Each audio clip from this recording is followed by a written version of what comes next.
We are back now on the show to go over some of the new depth charts that have dropped over the last few days. More of these teams are coming out with the depth charts now, starting the preseason in just a few days now, actually tomorrow, with the first couple of games starting off the preseason. But with that being the case, I wanted to talk about the just confusion I had with the Denver Broncos depth chart, just because based on what I've seen and I've read and what Sean Payton and all these, reporters around the Denver Broncos have been saying, to see the depth chart come out in the way that it did had me, with some questions that I wanted to address on today's show. Again, revolving around their three main guys. Right from the start of the offseason, it was said that they were going to have a proper quarterback competition between their draft pick, Bo Nix, Zach Wilson, who they signed in the offseason, and Jarrett Stidham, who was their starter to end the year in 2023.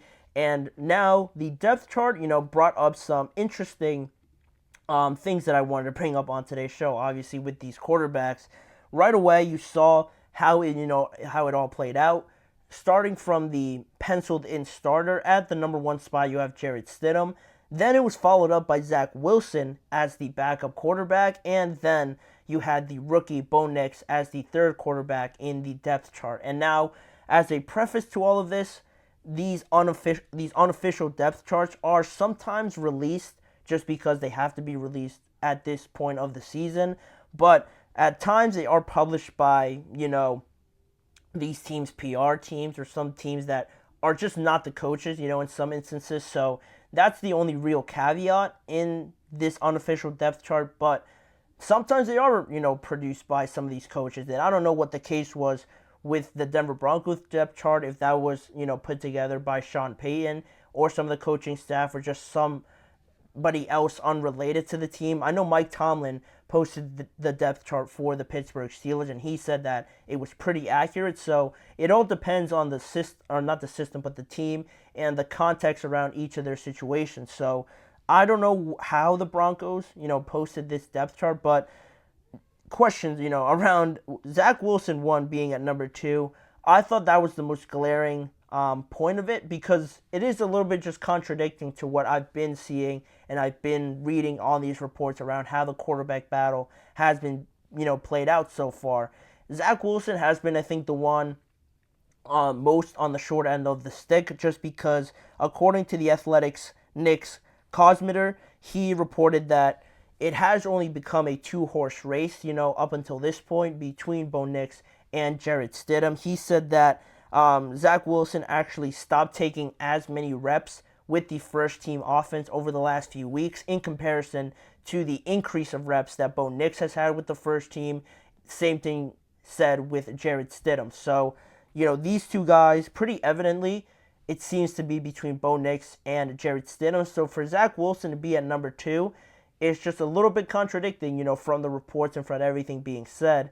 And also the fact, talking about Bo Nix now, that I feel like I've seen a lot more praise and a lot more just of a spotlight being shined on him from Sean Payton. And now, I don't want, his comments to be taken out of context or anything like that. I'm not saying he made the direct comparison, but recently, Sean Payton was pleasantly surprised about Bo Nix and his ability to just not take sacks, take the smart play, throw it out of bounds or something like that, and show his maturity in that way. But he went on to talk about, it's sort of reminding him of Drew Brees and how Drew Brees was extremely hard to sack because of his ability to just not take those sacks and not settle for just holding on to the ball for too long.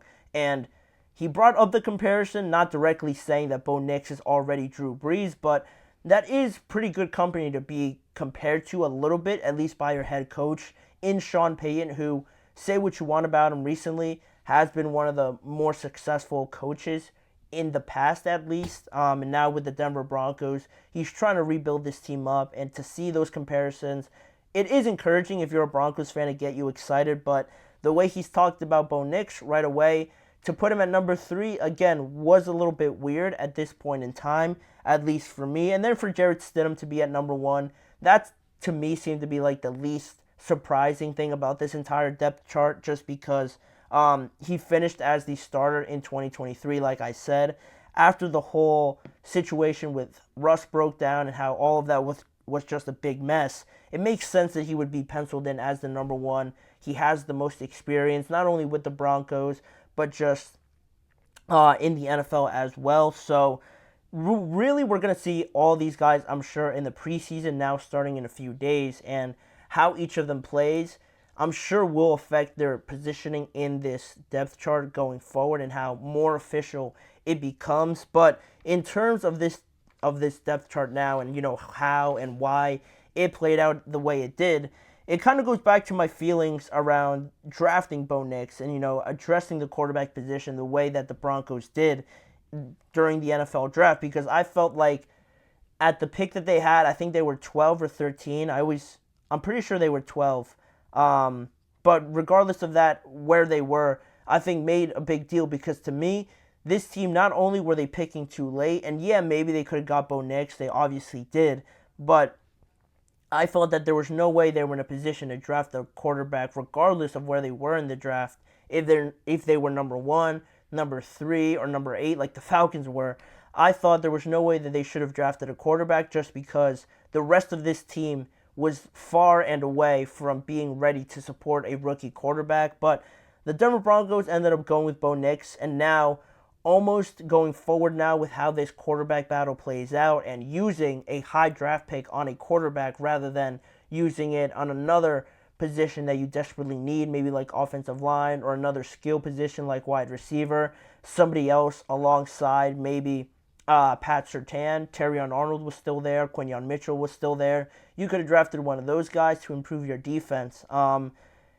All these other options that you would have had, that I would have preferred, you stuck with the quarterback, and now you're almost stuck not only with Bo Nix and trying to make the best out of this situation with him, and eventually him ideally becoming your starter. How much better is this team going to be in 3 to 4 years, where you most likely still have Sean Payton because of that massive contract and the massive $18 million salary that he's earning still for the next 3 or 4 years? You can't just move on from Sean Payton, and it would look very bad if you moved on from Bo Nix in just a short period of time. So these guys, you're pretty much married to them for the next couple of years now, and you have to make the best out of this situation, or else you're going to just stuck being mediocre again for the next 3 or 4 years with Sean Payton because of that contract that you gave him. Bo Nix as well, just because he can't do too much with the weapons and the support system that he has around him. So it just makes me think of that, with this depth chart and how it all has played out. Depending on who the starting quarterback is, if it is Bo, if it is Jared, maybe in some world it could be Zach Wilson. I just felt that you're not going to get that big of a difference in production from a Bo Nix or from any rookie quarterback that you drafted, just because the rest of your team wasn't in a good spot.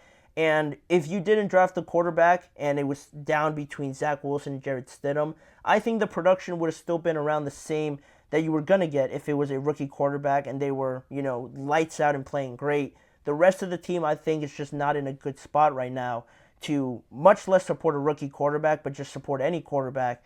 That being the case, I felt they could have built around something else and, left the quarterback for maybe another year, because Sean Payton was going to stay here regardless because of that contract. You could have looked towards next year or the following year after that if you didn't like the quarterback class next year. Really built this team up and then look to finally fill in that missing piece at quarterback, almost like the Chicago Bears did, almost like the Commanders did to some extent, and even the Minnesota Vikings as well. I like their situations a lot better than this one, and who knows, Bo Nix now, a more experienced rookie coming in here, maybe that benefits him a little bit more, but I don't see them really overproducing just because they have Bo Nix here and they drafted a quarterback, especially playing in that division, the AFC West.